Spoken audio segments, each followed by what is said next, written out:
praise God, hallelujah, anong pakikipagkaisa na mayroon ng templo ng Diyos sa mga Diyos-Diyosan? Pag sinabing Diyos-Diyosan, hindi tunay na Diyos, mga minamahal ko. Ito yung mga ginawa na kamay ng tao, mga bato at semento, mga minamahal ko, na akala natin ito ang tunay noon. Akala natin ito ang tunay na Diyos. Ngunit salamat sa Diyos, mga minamahal. Hallelujah! Ating napatunayan ngayon, mga minamahal, meron palang tunay na Diyos, mga minamahal. Na ito'y mananaan sa ating puso, ang ating pinakamamalapay ni Jesus na nag-iisang Diyos, mga minamahal. Praise God, hallelujah. Noong araw, tayo alipin ng katuruang ito, akala natin ito ang tama. Ngunit salamat sa malapay noon, sabi ng Biblia, hallelujah, anong pakikipagkaisa ng Diyos sa mga ginawa ng kamay ng tao, mga minamahal ko. Hallelujah. Kaya sabi ng Biblia, God had said, I will dwell in them. Sabi ng mahal na Panginoon, mananaan ako sa inyo, mga minamahal ko. Praise God. Ang Diyos ay mananaan sa atin, mga minamahal. Praise God. Hindi po doon sa ginawa ng kamay ng tao, mga minamahal ko. At pag nanaan ang malapay noon sa atin, mga minamahal ko, ang sabi ng Biblia, hallelujah, siya na rin, mga minamahal ko, ang lalakad para sa atin, mga minamahal ko. Ibig sabihin, i-guide tayo ng malapay noon. Kaya pag nasa iyong mahal na Panginoon, nasa iyong banal na Espiritu ng Diyos, sigurado, tama ang lakad mo, tama ang gagawin mo, mga minamahal ko. Hallelujah! Hindi ka mandaya, hindi ka magkakarabyado ng tao, mga minamahal ko. Hindi ka magkasala dahil ang Espiritu ng Diyos nasa atin, mga minamahal. Hallelujah! Kaya ganun na lang pagpapahalaga ng ating mga pastor, ating bilabis ng pastor, mga minamahal ko. Napahalaga natin lagi ang banal na presensya ng malapay noon. Hindi tayo pwedeng mawala sa presensya ng Diyos. Hindi pwedeng mawala sa atin ang banal na Espiritu ng Diyos, mga minamahal. Pag nawala sa iyo ang banal na presensya ng mahal na Panginoon, nawala sa atin ang banal na Espiritu ng Diyos. Babalik ang kasalanan, mga minamahal. Babalik ang karamdaman, mga minamahal ko. Ang mahirap kung makabalik ka pa. Mapalad kung makabalik ka, mga minamahal. Sabi ng Biblia, praise God, yung masamang espiritu na umalis sa atin, sabi ng Biblia, babalik yan, mga minamahal. Ating buksan ang book of Matthew, chapter 12, verse 43 up to 45. Gospel of Matthew, chapter 12, verses 43 to 45. Yes. When the unclean spirit is gone out of a man, he walketh through dry places, seeking rest, and findeth none. Then he saith, I will return into my house from whence I came out. And when he is come, he findeth it empty, swept, and garnished. Then goeth he and taketh with himself 7 other spirits more wicked than himself, and they enter in and dwell there. And the last state of that man is worse than the first. Even so shall it be also unto this wicked generation. Yes, hallelujah. Ang Ebanghelyo ayon kay San Mateo, Kapitulo 12, versikulo 43, tuloy ang basa hanggang 45. Datapot ang karumaldumal na espiritu kung siya'y lumabas sa tao, ay lumalakad na mga dakong walang tubig na humahanap ng kapahingahan at hindi makasumpong. Kung magkagayoy, sinasabi niya, babalik ako sa aking bahay na nilabasan ko, at pagdating niya ay nasusumpungan niyang walang laman, walis na at nagagayakan. Kung magkagayon, yumayaon siya at nagsasama pa ng 7 pang espiritu na lalong masasama kaysa sa kanya. At sila'y nagsisipasok at nagsisitahan doon at nagiging lalo pang masama ang huling kalalagyan ng taong yaon kaysa una. Gayon din ang mangyayari sa masasamang lahing ito. Amen. Praise God. Hallelujah. Napakalinaw ang sabi ng banal na kasulatan, mga minamahal ko. Praise God. Nung makilala natin ang mahal na Panginoon, umalis sa atin ang masamang espiritu. Masamang espiritu, mga minamahal ko, ng kasalanan. Pinalaya tayo ng mahal na Panginoon. Ang iba sa atin, mga minamahal ko, dati mga bakla, mga tomboy, mga matay tao, mga minamahal ko, masamang ugali, mga minamahal. Nung nakilala natin ang mahal na Panginoon, may makaramdaman dati mga ketong cancer. Lahat ng yan masamang espiritu. Nung makilala natin ang mahal na Panginoon, lahat ng yan ay lumayas, umalis sa atin. Everybody say, praise the Lord. Praise the Lord. Lahat ng pinalaya ng mahal na Panginoon, taas ang kamay. Praise God. Kaya sabi ng Biblia, tayong pinalaya na ng mahal na Panginoon, huwag aalis sa atin ng presensya ng mahal na Panginoon. Huwag tayong mawala sa presensya ng Diyos. Magmawala sa atin ng Espiritu ng mahal na Panginoon. Bakit? Sabi ng Biblia, kapag nakita ng masamang Espiritu na umalis sa atin ang banal na Espiritu ng Diyos, mga minamahal ko. Pag nakita ng masamang Espiritu, mga minamahal ko, nawala na, bakante na ang ating puso, mga minamahal. Sabi ng Biblia, mga minamahal ko, yung masamang Espiritu na umalis sa iyo, ay muling babalik yan. At magsasama pa ng 7 mas masama pang Espiritu. Oh, hindi biro, mga minamahal. Kaya wag natin biruin ang paglilingkod sa Diyos. Hindi tayo naglalaro, mga minamahal. Hallelujah. Sincero tayo, mga minamahal. Hallelujah. Praise God. Kawawa ang tao hindi maglingkod sa Diyos. Ang mga taong wala sa presensya ng mahal na Panginoon, pinaglalaruan lang ng diablo, mga minamahal. At pag namatay sila, naghintay sa kanilang impyerno, mga minamahal. O, makita natin. Pero tayo na pinagpala na ng mahal na Panginoon, nasa presensya ng mahal na Panginoon, pinagpala ng mahal na Panginoon. Kaya sabi ng Biblia, huwag mawalay tayo sa presensya ng mahal na Panginoon. Pag nawala ang banal na Espiritu ng Diyos, yung masamang Espiritu dati, babalik yan at magsasama pa ng mas marami. At ang sabi ng Biblia, at ang magiging kalagayan ng taong iyon ay magiging mas worse pa, mas matindi pa, mga minamahal ko.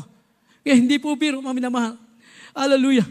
Sa ating paglilingkod, pinapahalagan po natin. Praise God. Ang banal na presensya ng mahal na Panginoon. Ano po mga dapat natin gawin, mga minamahal ko? Para manatili tayo sa presensya ng mahal na Panginoon. Magkaroon tayo ng fellowship, pakikisama. Lagi tayo nasa gawain ng mahal na Panginoon. We have fellowship one with another, mga minamahal ko. Bakit? Kapag tayo nagkakatipon-tipon, mga minamahal, dito bumababa ang banal na presensya ng mahal na Panginoon. At dito tayo nalilinis sa ating makasalanan. 1 John chapter 1, verse 7. First book of John, chapter 1, verse 7. But if we walk in the light, as He is in the light, we have fellowship one with another, and the blood of Jesus Christ, His Son, cleanseth us from all sin. Yes, hallelujah. Unang Juan, Kapitulo 1, versikulo 7. Ngunit kung tayo nagsisilakad sa liwanag, na gaya niyang nasa liwanag, ay makikisama tayo sa isa't isa at nililinis tayo ng dugo ni Jesus sa kanyang anak sa lahat ng kasalanan. Amen, praise God. Kaya kapag tayo nagsama, mga minamahal ko, nagpupuri sa mahal na Panginoon, hallelujah, bumababa ang banal na presensya ng mahal na Panginoon. Sabi ng Biblia, nalilinis tayo ng banal na dugo ng ating mahal na Panginoon. Everybody say, praise the Lord. Kaya para sa ating mahalaga gawain ng mahal na Panginoon, mga minamahal ko. Hindi pwede sasabihin mo, Brad, dumalo naman ako saan? Nag-webcast lang ako, Brad. Maganda po yung webcast. Kapag malayong-malayo ang gawain para sa iyo, walang gawain sa lugar mo, napakalayo. Mga minamahal ko. Pero kung ang bahay mo lang, isang sakay lang nandiyan ka na, pagkatapos sasabihin mo, mag-webcast ka lang. Kulang yan, mga kapatid. Everybody say, praise the Lord. Praise the Lord. Oh. Minsan nakala mo, nanonood ka pa. Hindi mo alam, tulog ka na pala. Mga minamahal. Paggising mo, iba na yung palabas. Oh. Kaya mahalaga po. Sabi ng Biblia, meron tayong fellowship. Bakit? Dito bumababa ang presensya ng ating dakilang Diyos. Mga minamahal. Hallelujah. Sa pagpupuri ng mga Kristiyano, makita natin kung paano tinuro ng mahal na pastor. Ang mga Kristiyano, tayo po ay lagi nagpupuri sa mahal na Panginoon. Hallelujah. Ang mahal na pastor, nakita namin, sama-sama pa kami sa pastoral, mga minamahal ko. Walang humpay na pagpupuri, araw at gabi. Mga minamahal ko, tapos na ang puri namin, mga minamahal ko. Praise God, ang mahal na pastor, di pa tumitigil. Mga minamahal, kahit sa biyahe, hallelujah, praise the Lord. Hallelujah, praise the Lord, mga minamahal. Hallelujah, napakalaga pala na pagpupuri na Diyos. Kaya kami tinuruan ng ating mahal na pastor, mga minamahal ko. Ang gawain ng ating mahal na Panginoon, madaling araw pa lang, mga minamahal ko, pumunta kayo sa mga church natin sa gawain ng mahal na Panginoon. Sa Jesus Miracles International Ministry, na mga church natin, sa mga outskirts, mga minamahal ko, makikita natin, mga minamahal, makikita sa madaling araw pa lang, 2:00 pa lang, may nagpupuri na. Yan ang tinuro ng ating mahal na pastor, mga minamahal. Bakit? Takot ang diablo sa pagpupuri ng mga Kristiyano, mga minamahal. Hallelujah. Nung si King Saul, si Haring Saul, mga minamahal ko, pinasukan siya ng masamang espiritu. Anong ginawa niya? Mga minamahal ko, tinawag niya si Haring David, si King David, mga minamahal ko. 1 Samuel chapter 16, verse 23. The first book of the prophet Samuel, chapter 16, verse 23. And it came to pass when the evil spirit from God was upon Saul, that David took an harp and played with his hand. So Saul was refreshed and was well, and the evil spirit departed from him. Yes. Dito po sa unang Samuel, Kapitulo 16, versikulo 23. At mangyari pagka ang masamang espiritu na mula sa Diyos ay sumasa kay Saul, ay kinukuha ni David ang alpa at tinutugtog ng kanyang kamay. Gayon, nagiginhawaan si Saul at bumubuti at ang masamang espiritu ay naghihiwalay sa kanya. Amen. Palakpakan natin ang mahal na Panginoon. Praise God. So mahalaga para sa atin ang pagpupuri sa mahal na Panginoon, mga minamahal. Pag may karamdaman ka, magpuri ka, mga minamahal. Hallelujah. Matapos mo magpuri, mararamdaman mo ang kaginawaan, ang kagalingan, mga minamahal. Hallelujah. Pag nagpupuri ka, bumababa ang presensya ng mahal na Panginoon. Hallelujah. Mula pa kanina, umpisa pa lang ng gawain natin, mga minamahal ko, sa pagpupuri sa mahal na Panginoon. Daman-daman na natin ang banal na presensya ng mahal na Panginoon. Ang ating mahal na Panginoon nasa ating kalagitnaan, mga minamahal. Hallelujah. Kailangan tayo magsikap, mga minamahal ko. Sabi ng Biblia, upang di tayo mawala sa presensya ng Diyos. Romans chapter 12, verse 11, mga minamahal. Hebrews chapter 10, verse 25. The book of Romans, chapter 12, verse 11. Not slothful in business, fervent in spirit, serving the Lord. The book of Hebrews, chapter 10, verse 25. Not forsaking the assembling of ourselves together as the manner of some is, but exhorting one another, and so much the more as ye see the day approaching. Yes, hallelujah. Mga taga-Roma, Kapitulo 12, versikulo 11. Huwag mga tamad sa pagsusumikap, maninga sa Espiritu, mapaglingkod sa Panginoon. Dito po sa Hebreo Kapitulo 10, versikulo 25. Huwag natin babayaan ang ating pagkakatipo na gaya ng ugali ng iba, kundi mag-aralan sa isa't isa, na lalo na kung iyong namamalas na malapit na ang araw. Yes, hallelujah. Huwag tayong mga tamad, sabi ng Biblia, sa pagsusumikap. Maninga sa Espiritu. Mga minamahal ko, huwag mong hayaan, manghina ka. Manlupaypay ka, manlamig ka, mga minamahal ko. Lahat ng pamaraan, inilatag sa atin ng ating mahal na pastor. Kaya nga sabi ng mahal na pastor, huwag kayong liliban sa gawain ng mahal na Panginoon. Everybody say, praise the Lord. Praise the Lord. Mga minamahal ko, kung natandaan ninyo, pag nagsasalita ng aral ating mga pastor, pinapataas tayo ng kamay, sabi ng mga pastor, sinong gusto ng langit, taas ang kamay. Mga minamahal. O yung gusto ng langit, taas ang kamay, mga minamahal. Yung gusto ng langit, magsabing amen. Ano sabi ng mga pastor? Kung gusto nyo ng langit, huwag kayong a-absent. Mahina yung amen. Sabi ng mga pastor, mga minamahal, bakit? Mahalaga na tayo lagi nasa gawain ng ating dakilang Diyos, mga minamahal. Lagi nasa presensya ng mahal na Panginoon. Mga minamahal ko, dapat itong dami natin makita din ng Wednesday higit pa, mga minamahal ko. Sabi ng mga pastor, mga minamahal ko, wala tayong dapat idahilan. Hanggat kaya mo makarating, mga minamahal ko, pumunta ka sa gawain ng mahal na Panginoon. Ang iba natin mga kapatid, galing ng trabaho, mahabol sila.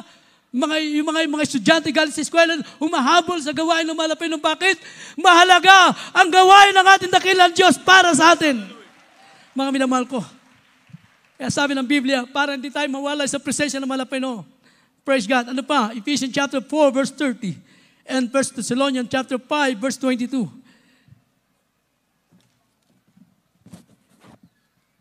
Amen. Praise the Lord. From the book of the Ephesians, chapter 4, verse 30. Grieve not the Holy Spirit of God, whereby ye are sealed unto the day of redemption. From the book of 1 Thessalonians, chapter 5, verse 22. Abstain from all appearance of evil. Amen. Hallelujah.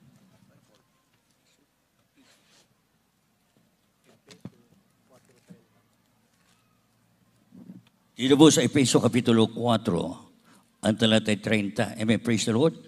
At huwag ninyong pigatiin ang Espiritu Santo ng Diyos na sa Kanya'y kayo tinatakan hanggang sa karuan ng pagkatubos.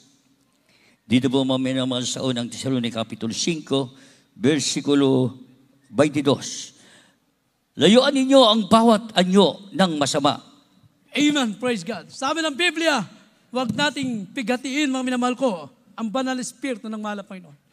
Napipigati ang kanyang banal espiritu, umaalis sa atin dahil sa ating mga pagkakamali, sa ating mga pagkakasala, minsan. Mga minamahal ko. Kaya sabi ng Biblia, upang tayo hindi mawalay sa atin o tayo malayo sa kasalanan, mga minamahal ko, huwag tayong mawala sa presensya ng Diyos. Ang salita ng Diyos, lagi nating basahin yan dahil ang salita ng Diyos, ito po ang maghihiwalay sa iyo sa kasalanan, mga minamahal ko. Maglalayo sa iyo sa kasalanan. Abstain from all appearance of evil. Layuan mo ang anyo ng masama. Anyo pa lang, mga minamahal ko. Alam mo, sa lugar na yun, magkakasala ka, huwag kang tumuloy, mga minamahal ko. Alam mo, ang isang bagay na yan, ay magkakasala ka, mga minamahal ko, lumayo ka, gumawa ka ng paraan, mga minamahal ko. Hallelujah. Alam mo, sa bagay na yan, mahina ka, manalangin ka, magayuno ka, mga minamahal, tumawag ka sa Diyos. Upang hindi mawalay sa iyo, mawala sa atin ang banal na presensya ng mahal na Panginoon. Mahirap mawala sa presensya ng Diyos. Huwag natin patayin ang lingas ng banal na Espiritu ng Diyos. Hallelujah. Praise God. Quench not the Spirit of God. Huwag ninyong patayin ito, mga minamahal ko. Tandaan natin, sabi ng Biblia, sa huling talata, kaya tayo po, mga minamahal, naglilingkod sa mahal na Panginoon dahil meron tayong kagalakan. Kung wala tayong kagalakan sa paglilingkod sa Diyos, hindi tayo makapagpapatuloy. Sa kagalakan, meron tayong kapayapaan, mga minamahal. Nagtataglay tayo niyan, mga minamahal ko. Kung hindi tayo masaya sa paglilingkod sa mahal na Panginoon, may kulang sa atin. Marahil wala sa iyo presensya ng Diyos. Malayo ka sa presensya ng mahal na Panginoon. Hallelujah. Kung bakit hindi ka masaya sa paglilingkod sa Diyos, dapat tayo naglilingkod. Masaya tayo na naglilingkod sa mahal na Panginoon. Hallelujah. Kung nasa iyo ngayon ang presensya ng mahal na Panginoon, masaya ka sa buhay mo bilang isang tunay na anak ng Diyos. Mga minamahal ko, sapat na ang kagalakan ng ito, mga minamahal. There's a joy in the presence of God, mga minamahal. Hallelujah. Last verse, Psalm 16, verse 11. Ayun po. In the book of Psalm chapter 16, verse 11, Thou wilt shew me the path of life. In thy presence is fullness of joy. At thy right hand there are pleasures forevermore. Yes, hallelujah. Dito po sa Aklat ng Mga Awit, Kapitulo 16, versikulo 11. Iyong ituturo sa akin ang landas ng buhay. Nasa iyong harapan ang kapuspusan ng kagalakan. Sa iyong kanan ay may mga kasayahan magpakailanman. Amen. Palakpakan natin ang mahal na Panginoon, mga minamahal. Sabi ng Biblia, ituturo sa atin ang landas ng buhay na sa iyong harapan ay may kapuspusan ng kagalakan, mga minamahal. Pag wala ang kagalakan sa paglilingkod sa Diyos, hindi rin tayo makapagpapatuloy, mga minamahal. Kaya tayo nagpapatuloy, mga minamahal ko. Hallelujah. Dahil yung kagalakan na hinahanap natin, yung tunay na kagalakan, dito natin natagpuan, mga minamahal. Hindi po sa material na bagay. Hindi sa sanlibutan. Ang sanlibutan, ang kagalakan, ang kasiyahan sa sanlibutan, pansamantala lang. Ngunit ang kagalakan sa mahal na Panginoon, hallelujah, ay magpakailanman kung ikay manatili sa presensya ng Diyos, mga minamahal. Masaya kang naglilingkod sa Diyos. Hindi ito maunawaan ng mga taong hindi naglilingkod sa mahal na Panginoon. Minsan, mga minamahal, dumarating naman ang pagsubok sa buhay natin, pero minsan parang hindi makita sa iyo ng iyong kapitbahay, ng iyong kapatid, ng iyong magulang, ng mga hindi pa mananampalataya, mga minamahal. Pero katunayan, mabigat ang problema mo. Pero bakit nandun po ang kagalakan? Hindi makita sa iyo, mga minamahal ko, dahil ang presensya ng Diyos na nasa iyo, nasa atin, nagbibigay ng kagalakan, mga minamahal. Kaya tayo po, sa pagpupuri sa mahal na Panginoon, bumababa ang kanyang banal na presensya. Sa ating sama-samang pagsamba, bumababa ang banal na presensya ng mahal na Panginoon. Awitan natin ang mahal na Panginoon. Hallelujah.